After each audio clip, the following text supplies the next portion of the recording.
Do you understand the words that are coming out of my mouth? Quiet, numbskulls, I'm broadcasting. Can we get serious now? One thing that did happen during the 60s was some music of an unusual or experimental nature did get recorded and did get released. Now look at who the executives were in those companies at those times. Not hip young guys. These were cigar-chomping old guys who looked at the product that came and said, I don't know. Who knows what it is? Record it, stick it out. If it sells, all right. We were better off with those guys than we are now with the supposedly hip young executives who are making the decisions of what people should see and hear in the marketplace. Success in the music business begins with a dream, a vision. This podcast will give you, the listener, the insight and tools to turn that vision into a reality. Meet the industry professionals who work day by day behind the scenes, helping to make those dreams come true. Welcome to the business side of music. In the studio with us today here in Nashville, Tennessee, Jonelle Mosser is joining us, a mutual friend of ours. We're going to give a shout out to Jeff Yarborough. Hi, Jeff. Hi, Jeff. He set this one up. Jeff said, look, you really need to have this person on the show. And so I read your bio and I went, hey, wait a minute. We know a lot of the same people. We do. Or at least quite a few of the same people. And have actually worked with quite a few of them, too. Oh, that's so good to hear. So you're a Kentucky girl. I am. Louisville. Yeah, but you're now Nashville. I am. And you're a hippie at heart, I take it. To the bone. Tree hugging, card carrying hippie. Yeah. But at the same time, amazing voice, great songs. I had the chance to listen to your Little Black Dress album that you did with John Hall. I did. It was a concert we did at the Bearsville Theater in 1990, I believe, and that was recorded onto a cassette and lost in a drawer for 25 years. And Johanna Hall found it, took it to Julie Last there in Woodstock, New York, and said, "Don't even try to re-record this if you aren't ready." It probably played through one time, and she got it on 2-inch tape and mixed it. And I have a record now of a concert from a cassette tape. So how long did that cassette tape sit in a box somewhere just gathering dust? At least 25 years, maybe 28 years before Johanna found it. Isn't that marvelous? That is. Yeah, that's actually great. And then when you listen to the album, you go, man, that's like state of the art. It sounds great. Well, that theater, have you been to the Bearsville Theater? I have never been there. No. Oh, daggone it. It's the coolest place. And, the fella that managed Janis Joplin, I can't think of his name. He passed away. His widow was who was still running it then. Well, her folks. And so it was really a hometown crowd for us. I think John Sebastian was in the audience, a lot of dear friends up there. And I hear the youth in my voice. And I was fearless in some ways and fearful in others, but it's a pretty honest recording, I think. A lot of people have said that you are comparable to Janis Joplin. Oh, I wouldn't say that. But when I listen to your music, to me, I think you're a standalone, and I mean that as a compliment. Thank you. With a little hint, I should say, of there seems to be like a little bit of a Neil Young in there somewhere. And thank you for that. It's funny. He is one of my very true heroes as a songwriter and a singer, where he put things and just decided, this is where it needs to be. And yeah, you can have your criticism. That's fine. But this is where this song needs to be. Well, and I think when I bring that up, it's you seem to take somewhat, and once again, as a compliment. I got it. That's all right. You take somewhat of a simplistic approach in telling a story. You're not getting out the thesaurus. It's not a lot of euphemisms. It's just, look, I'm going to tell the story and I'm going to take you on a little bit of a magical journey doing it. And I noticed that, in fact, when I listened to Circles on your Little Black Dress album, I went, okay, this lady knows how to weave a tale. So how did that come about? Let's start with Let's start in the very beginning. How did that all come about? So I was in upstate New York, in Saugerties, New York, with John and Johanna Hall. And this is when they were still married to one another. And I would come to their house for at least 2 weeks at a time. This time I was there for nearly a month. And I brought my dog brother with me, and I just spent... Your dog brother. Yeah, brother. He was the greatest dog. There are people in this town, Nashville, I mean, that still remember that dog. He was one of the greatest dogs ever. And I don't know why I got to have him, but I did. He came from the Bowling Green Humane Society. Anyway, so I'm up in upstate New York, and we get up every day and write songs. They taught me how to do that. I mean, songs up to that point had just been, inspiration here, inspiration there. But they taught me the work, how to do the work. It's like a teacher teaching you how to study. And so I had this idea. Well, the idea for Circle came about DNA. We were reading something in the New York Times about DNA. Right. And so... the first line just sort of came out. Everybody knows that the world is round, not the only circle to be found. Everybody knows that the world is round, and not the only circle to be found. Spinning infinity into space, dark horse running in the human race.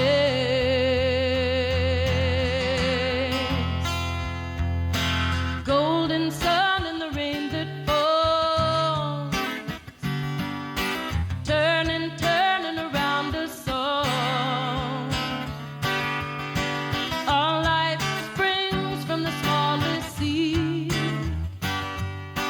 Which comes first, desire or need? It's so funny. There are several of the lines in there that Johanna used to hate, and now she likes them. But what I loved about them is they were honest enough with me. They also taught me how to argue about songs, how to argue for a line that you like. So the line that Johanna used to hate, and she says she understands it and she likes it, slippery start for a desperate soul, which I think sort of tells a whole lot about if we're talking DNA. Slippery start for a desperate soul. But then put it in another context.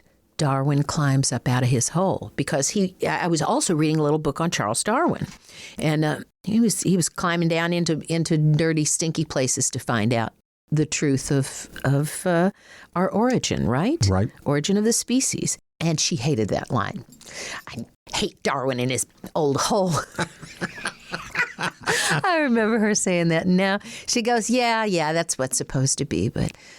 She's the person that taught me how to express one's imagery, and John's the one who taught us, let's edit that down. You've got 5 lines here. That's the best one. That's the one I see. Okay, we'll work from there. Our song Ordinary Splendor is same sort of thing. John, we had an idea to do what John was calling you need a James Browne song, Jonelle. You need something that, like, I feel good. One of those. Yeah. So I said, well, I have an idea about the dichotomy of a guy. He's so cool, but he's hot. He's he looks very elegant, but he's wearing tennis shoes, that sort of thing. So we messed around with that, and John trying to find just the right guitar lick to go with that. It ended up being a Cole Porter song. The song led us to its melody.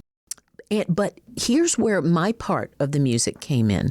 John is such a good guitar player, and he has so much going on in that brain. So we got to the conclusion that we were going to write this song as a ballad, as an old 40s ballad. And the hook was, ordinary splendor of you, that chromatic, dee-dee-dee-dee-dee-dee-dee was the hook. So we got to the bridge, and we had a really good handle on the verses and the choruses, but we got to the bridge, and John went off into jazz land, and I let him go for a little while. And then I finally stood up and said, John, if the hook is ba-da-da-da-da-da-da-da, then the bridge has to start ba-da-da, And I don't have enough theory, or I didn't at the time. Right. This is 30 years ago. But you were learning it at that point, Right. weren't you? Yeah. I did.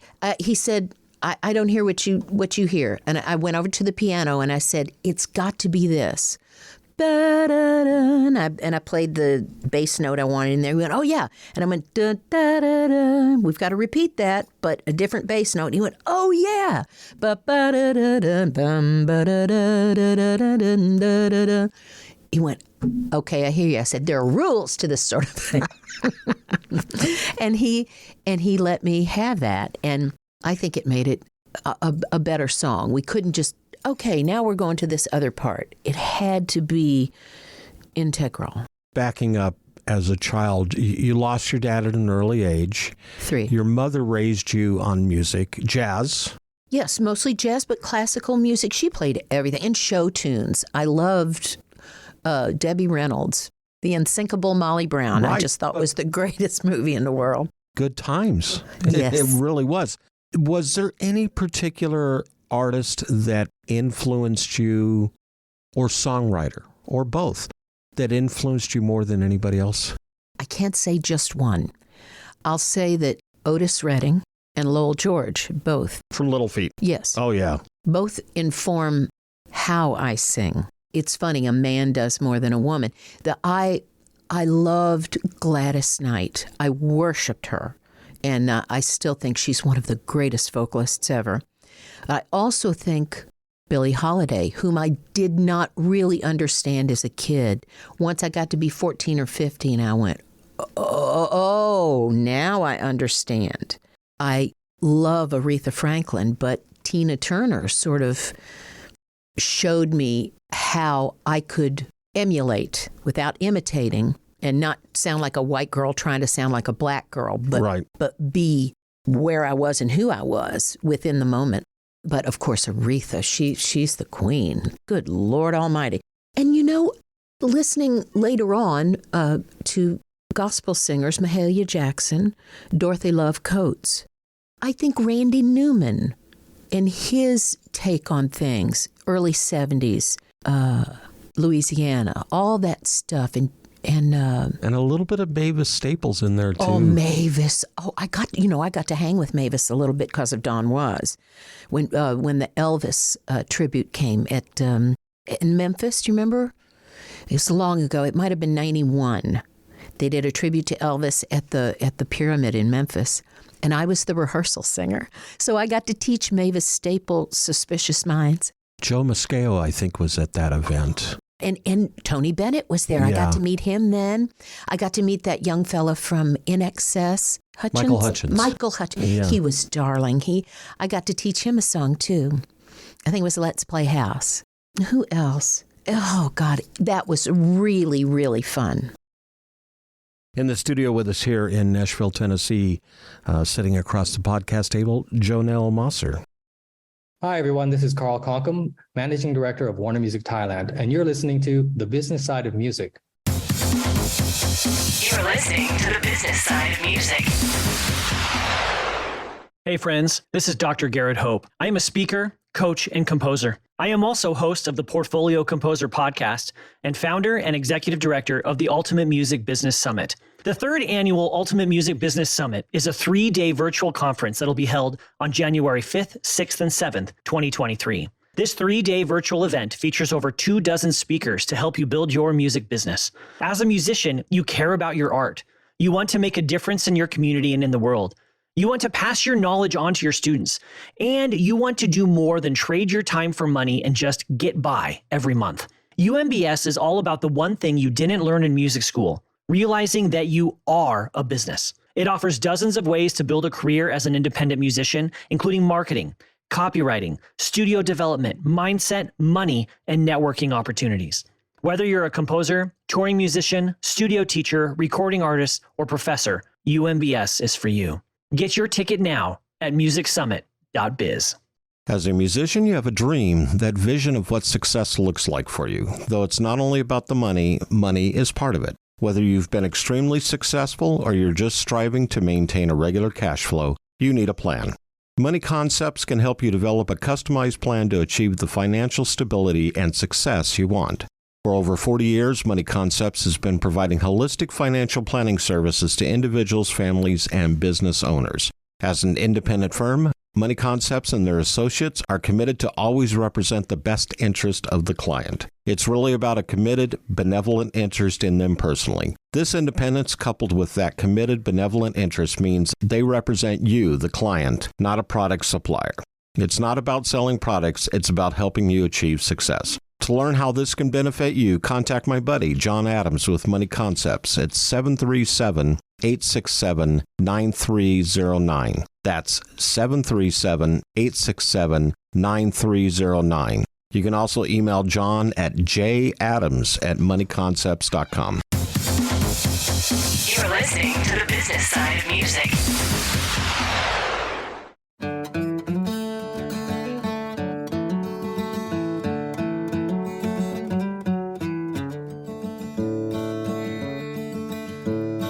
Someday Maria will be an old woman. Maybe then she'll settle down. But for now she's content, never having to let her feet get too close to the ground. Born in a small town and raised by her mother, she's prettier than fallen rain. Neither her mother nor the small town could hold her dreams of a brighter day. She's a hummingbird with a song to sing in a world of little faith. Try and catch her in your hand and she'll just fly away. Back in the studio here in Nashville, Tennessee, sitting across the podcast table, Jonelle Mosser is here. We left off and I think we went down a couple different... We did, I'm sorry. Rabbits. No, it's okay. We went down a couple different rabbit holes or side trails, but during the break you mentioned that one that maybe had a bigger effect than any of the others was Nat Cole. Because he knew how to sing the melody. I do cover one of his songs, Nature Boy. It's a song, it's an old Hebrew melody, and the words were written by a fella named Ibn Abez or something. I get his name wrong sometimes. He was truly, talk about a hippie, beatnik type hippie, who lived under one of the L's of the Hollywood sign. And he wrote the words to Nature Boy. And there's a story that one can find on the internet about how it ended up getting to Nat Cole. But if you listen to his version, and mine too, I don't do any showboating. I stick with the melody. Yeah. And I let the guitar player or the accompanist, whoever, usually it's Tom Britt with me, and he has a whole take on it that is stunning. As long as I stay on the melody, I don't need to sing anything else. I really, really don't. And Nat was that way. He sang it simply. He didn't consider himself a vocalist. He thought he was a piano player. Yeah, exactly. Isn't that funny? But it was both back in those days. And so natural. The thing I didn't like when we were kids, a lot of the women that sang had these big vibratos and all this put on stuff. And they didn't mean to. That was just the way people did it back then. You were serious about it, and so you acted serious. But Nat Cole threw it over his shoulder, but perfectly. His intonation was perfect in his timing because he's such a good musician. Where he phrased was simple and conversational, but it got to your core, didn't it? That is, I think the key word is taking a song and making it conversational. You're telling a story.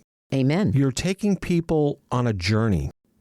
So why not have a conversation while you're doing that? Right. Pontificating at them, well, maybe that's good for some people. Some people. But yeah, I'm old school. I want to be taken on that musical journey. Good. Yeah. You also did another album with another one of my favorites called Around Towns. This was my first record. Which you did based on Townes Van Zandt. Okay, here's the story of that record. Janine, Townes was still living, and he was my dear friend. I loved Townes Van Zandt. And Bonnie had just come out with Nick of Time, and the Judds were climbing the charts, and my friend Harlan Howard was writing with them and getting big hits.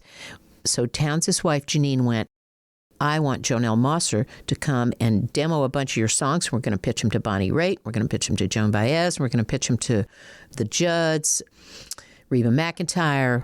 She just decided everybody in this world needed to record Townes Van Zandt songs. She was right. But only Nancy Griffith was smart enough to do it. I'll say that. So I got to go in Cowboy's studio, Jack Clement's place, about 4 days in a row, and record any Townes Van Zandt song I wanted. We recorded, I think, 18 or 19 songs. We didn't really do any overdubs because they were demos. And I just got paid demo scale for them. I didn't take any big money for it. Well, the songs got pitched. Bonnie, actually, Don Was told me later on, Bonnie heard that and went, that's great. Why do I need to record? That's a record, isn't it? But it wasn't, not at that point. And again, several of the songs got heard, and my voice got heard, I think, by people that had maybe never heard me before. But nobody picked up on it until Owsley Muneer was given a copy of it, again, a cassette. A cassette. And he told me later on, he rode around with it in his car for about 3 months and said, why isn't this a record? I can't live without this. And so he came to me, this was now 95 maybe, and said, this needs to be a record. It needs to be mixed. We've got to pull these guitars off and put guitars that are in tune on. We've got to change the drums here. We need a string arrangement here. You might want to overdub some vocals, but I don't see many. And we really didn't do very much. On Tower's song, I overdubbed one word. One word. From the original. From the second take that we did. We kept the second take because they liked, Matt Rollins was playing piano and he just killed it. And there was one little place where Matt felt like he played a clam, but when Jack Williams came in with the string arrangement, he made it the most beautiful little dissonant rub that it has to be there. It's not wrong. A wrong note, but not a wrong note, if you know what I mean. And there were a couple of places where I just had to clean up some stuff, and Tom Britt came. Oh, and I had Johnny Neal come and sing the duet with me. Oh, you live on a hill, son. Oh, All Your Young Servants. He killed that. But it really was one of the most organic times I've ever had making a record because we had no agenda. It was to serve the song.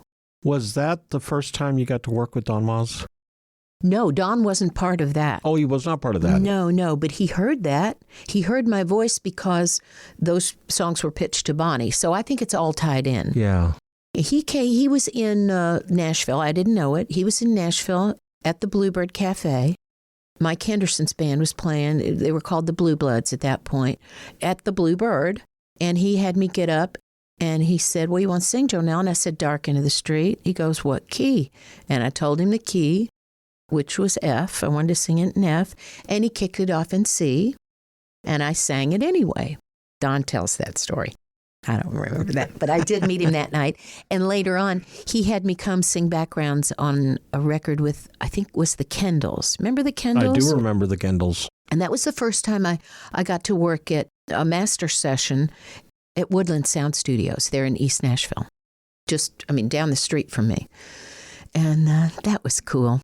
That was really cool. And we talked for a long time, Don and I, and then he hired me to sing on Waylon's record. Mm-hmm. And then he decided I needed a record. And so we cut a record that never came out. But one of the cuts of that record, and Ed Cherney was the engineer. Talk about some good times. Don and Ed. Ed's gone now, but we had such a good time. Jim Keltner playing drums and Mike Rhodes on the bass. But one of the cuts from that is in the movie Hope Floats. That was Stop in the Name of Love. Stop in the Name of Love. Which you did in a very unique time signature. I did, because one of the very first bands I was in, Yo Mama, I was the rhythm guitar player, And I just couldn't play it fast. My friend Kathy Stamp suggested, well, let's do it like this. Boom, boom, boom, boom, boom, boom. I said, oh, I could do it like that. And so, well, there's a story about how Don heard me do that. I was there in L.A. I'd been there a couple of weeks. We were working on Waylon's record and Chris Christopherson's record, A Moment's Time or something. I don't remember. We were working on a couple of records. And so I'm stuck at the Sportsman's Lodge there. Know that quite well. I couldn't watch any more TV. This is before you had cell phones and stuff. I just couldn't watch any more TV. I went, Don, I need a guitar. He goes, come up to the house and get a guitar. So I come up to the house, and his son Henry was still a little baby then. And Gemma, his wife, had not left the house since the child was, I mean, she really had been a hands-on mama. Well, she decided she needed to go to the spa or get her nails done or something. So I walk into Don's house, and this baby is screaming at the top of his lungs. And Don's going, Henry, please stop screaming. He's going, ah! He's just screaming. And I went, what's going on? He goes, Gemma just left. It's the first time she's really kind of left him with me, and he's so mad. I cannot get him to calm down. And so I tried to talk to him a little bit. He goes, come on, let's just find you a guitar and get you out of here. So we go over. He has guitars everywhere. He goes, oh, what about this one? This is Keith's. Keith Richards. This is Keith. He's left this here for a couple of years. It's this beautiful tiger maple acoustic. He goes, that'd be good. I went, I can't. He goes, yes, you can. Just take it. And he said, listen to how it sounds. So I pick it up, and the baby's going, wah! And I play that first note. Bum, bum, bum, bum, bum, bum, bum. And the baby went, ah!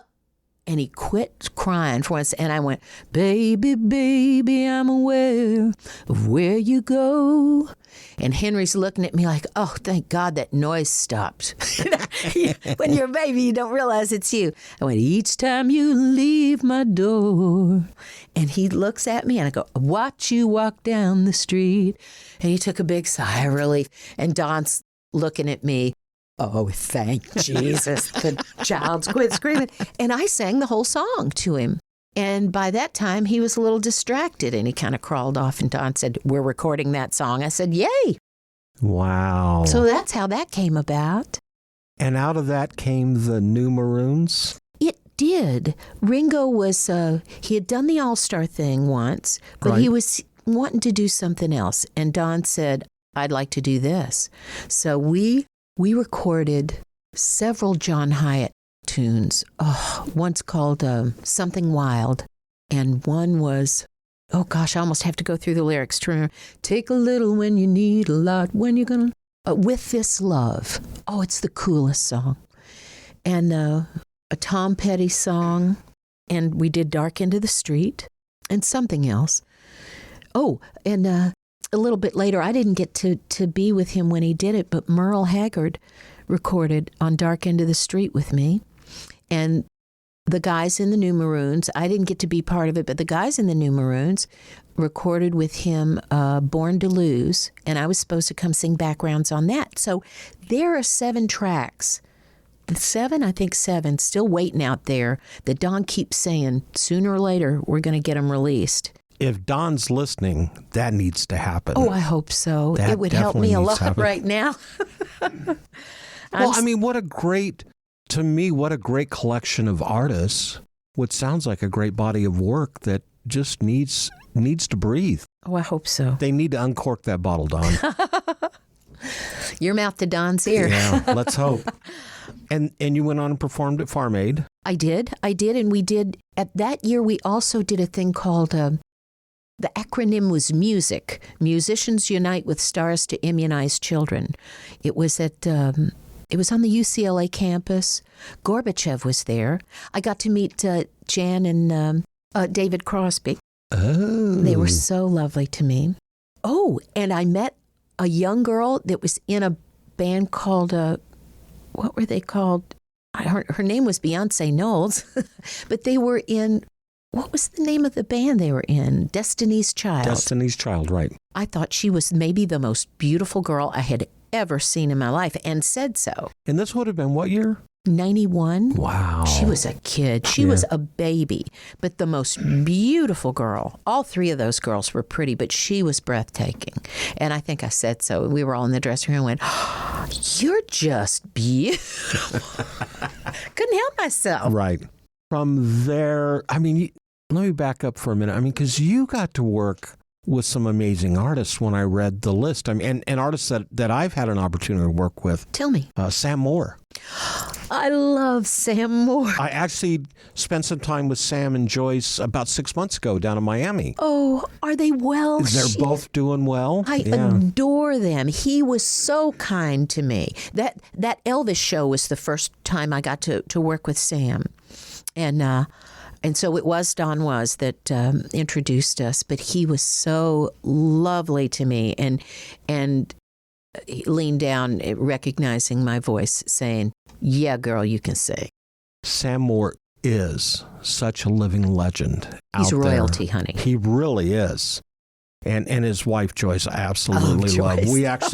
We toured together. She doesn't suffer fools, honey, too. So you better have your stuff together when you're around Joyce. I had dinner with Joyce while we were in Miami, and she and the director of a project, a documentary film, they kind of butted heads during dinner.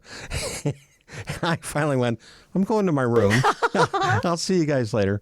And then Joyce called me a while later, and she goes, I'm so sorry. And I says, look, I have known you long enough that I wouldn't expect anything otherwise. Thank you. Because she does, you're right, she doesn't suffer fools gladly.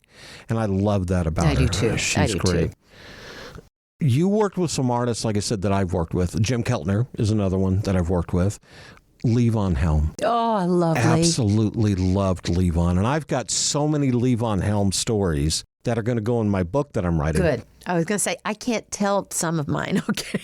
Well, I think we can now because poor Levon has left us. Well, he has, But what was he like?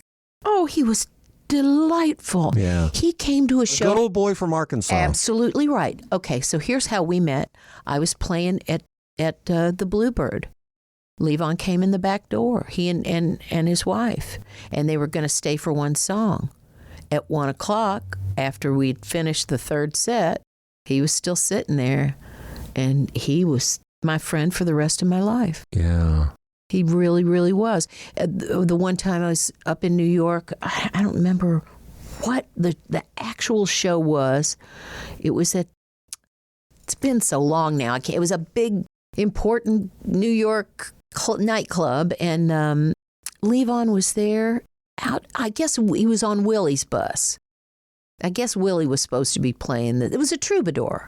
No, that's in L.A. That's in L.A., yeah. What's the Bottom Line? It was a big club like that. Maybe it was the Bottom Line. Anyway, so the bus is parked outside.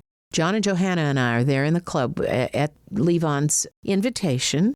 Band's not starting. Nobody's in there. And somebody said, well, they're all out on the bus. Okay, so Jonelle, come on out on the bus. So right as I'm walking toward the bus, Levon comes down and off the bus, and of course, a cloud of marvelous cannabis around him. And he had grown a full beard then. When I first saw him, he had just had his little bitty beard. He had grown a full beard at that point. And I walked up and I looked at him. And I thought, he's never going to remember who I am. He went, Jonelle, how you doing, honey? Come on, we got to get on this stage. We'll take you out on the break. And they got up on stage and just wore it out. It was so good. He never, well, I know that Leon Russell's song, Drummer Never Hit a bad lick in his life. That's about Ringo, not Levon. But Levon, that's the same thing's true for him. Never hit a bad lick in his life. I was real fortunate in that I had the opportunity to work with Levon, Jim Keltner, and Ringo all at the same time on the 89 All-Star Tour. And we always said that Keltner was there for Ringo and Levon was there for the band. Yeah. And it was amazing how those three, and there were times all three of them would be on the drums, and they just all played off so well off of each other. And Levon's singing, honey. Oh. His singing informs some of my singing, I have to say. No, I agree. When you hear him do Cripple Creek, or, Dixie, you just, oh my gosh. Once again, there's somebody that knew how to tell a story in the most simplistic way, whether it was the band or it was Levon or any iteration in between. He was such a genuine soul. He really was. Amen. Yeah. In the studio with us here in Nashville, Tennessee, sitting across the podcast table, Jonelle Mosser. Hey, this is Doug Song Guy Robertson. I want to remind you the business side of music is the one podcast that you need to listen to if you're involved in music at all. You're listening to the business side of music.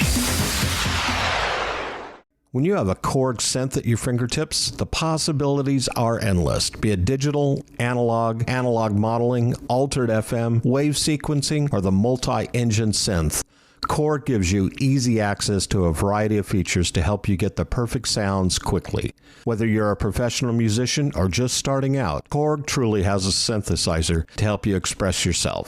Visit Korg.com or your favorite Korg dealer to get your hands on one of their products to create new music always.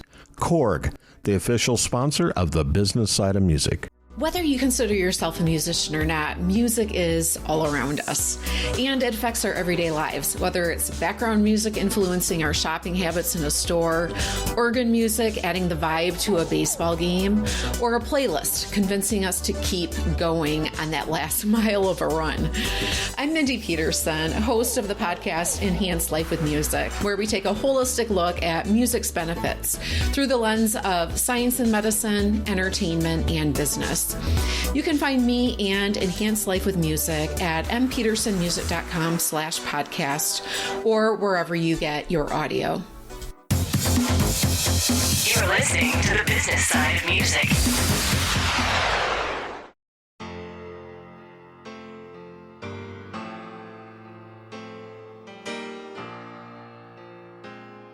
You live on your hill, so high and so lonely.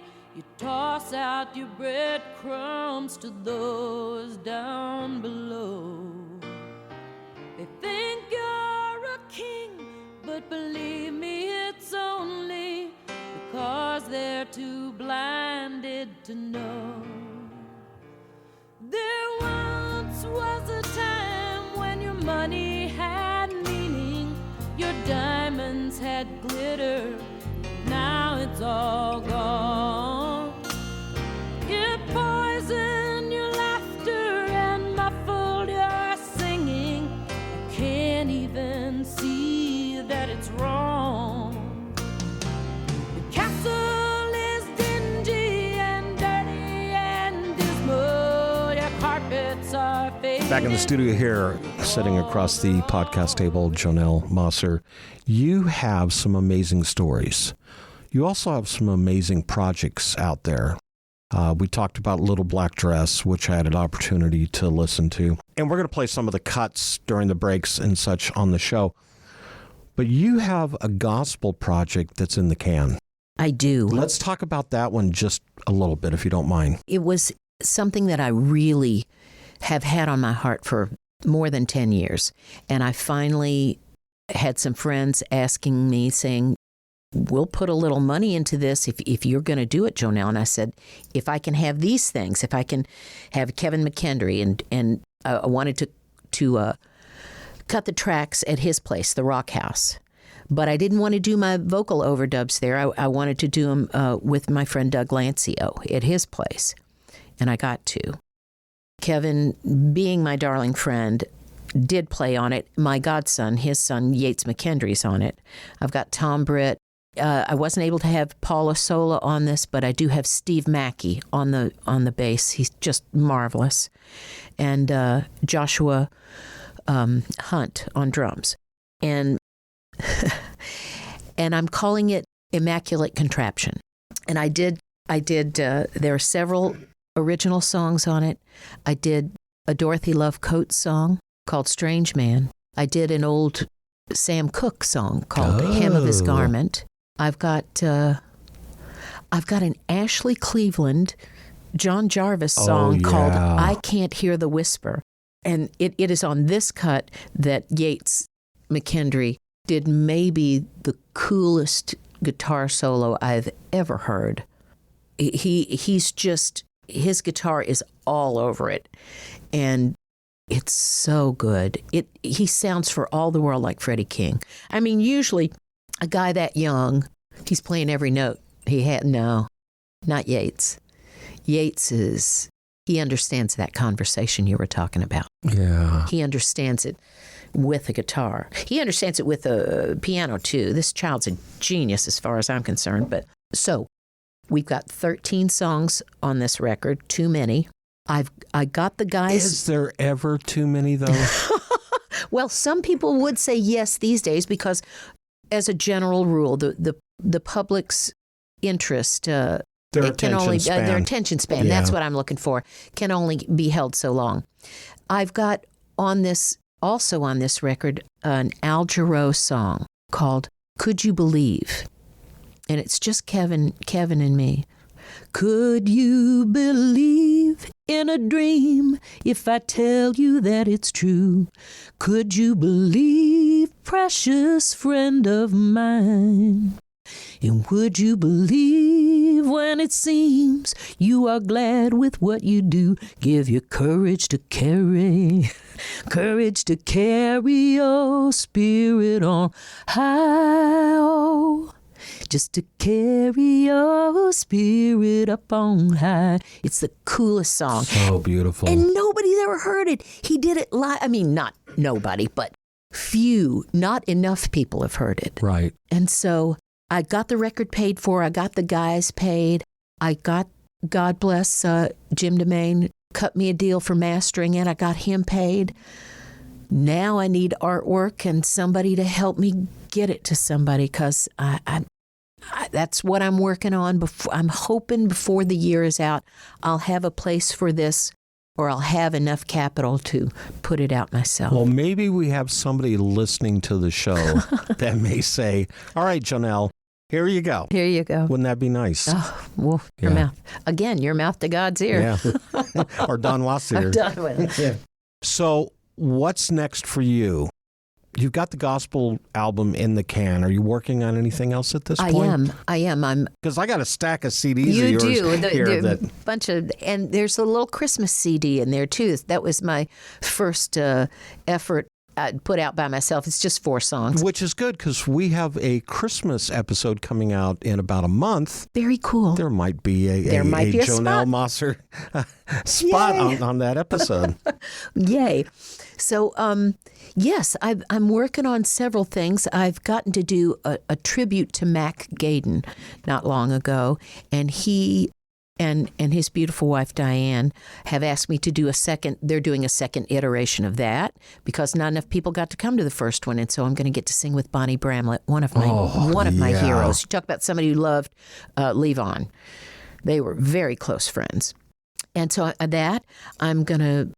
I'm doing the Sandy Beaches cruise this year, the Delbert's cruise again. Very nice. And I just adore Delbert and Wendy.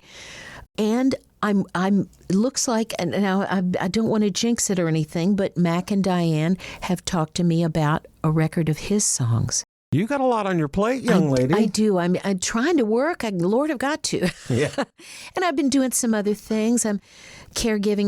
My very best friend's mama is fighting dementia. Well, I don't know who's winning, but I stay with her sometimes, and that's rewarding in its own way.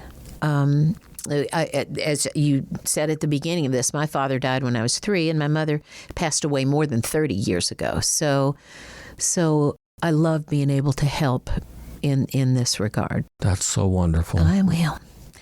Well, all of us gonna get old. Yeah, eventually. Some of us are already there.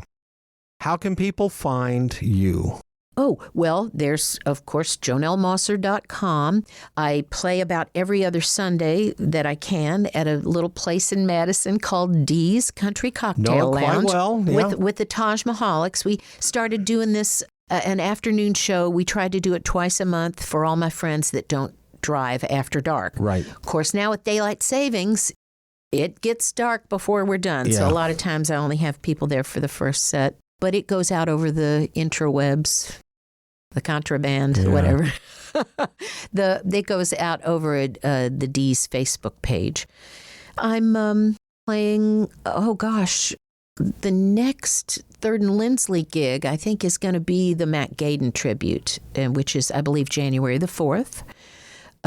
So if anybody's going to be in Nashville, that's the place to be. That is. Oh, I'm doing the Bluebird Christmas show this year. Very nice, yeah. Jay Patton called me for that. And so, getting to play with him and Tony C. Holster and all the Bluebird royalty makes me very happy.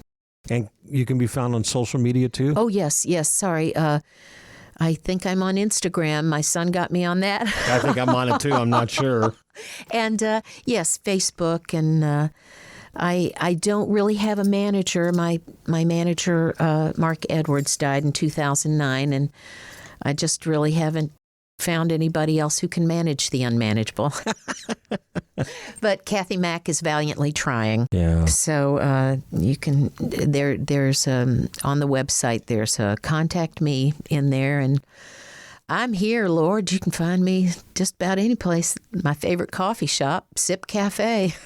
Thank you so much for being on the show. Thank you, Bob. I really had a good time. The Business Side of Music is the creation of Tom Sabella and Tracy Snow and is produced by Bob Bender. The Business Side of Music is recorded at Music Dog Studios in Nashville, Tennessee. Production sound designed by Keith Stark. Voiceover and promo by Lisa Fuson.